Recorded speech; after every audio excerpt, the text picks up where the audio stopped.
त्या बिचाऱ्या मोदीला पाडण्यासाठी अख्खी भाजप आणि RSS प्रयत्न करते का असं कधी कधी राहून राहून वाटतंय.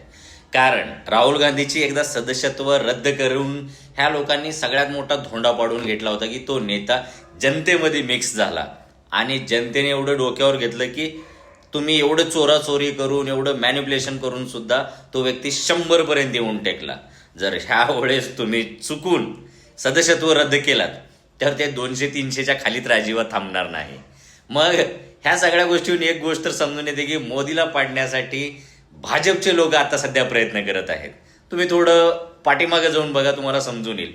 सरळ सरळ होणाऱ्या विषयाला एवढा मोठा केला, एवढा मोठा त्या विषयाला लोकसभेमध्ये बनवला. राहुल गांधीला बोलू न दिल्यामुळे तो विषय एवढा मोठा झाला आणि मोदीची छबी आधीपेक्षा खूप खराब झाली. मोदी आता हरघर मोदीपासून ते थरथर मोदीपर्यंतचा प्रवास भाजपच घेऊन आलेली आहे.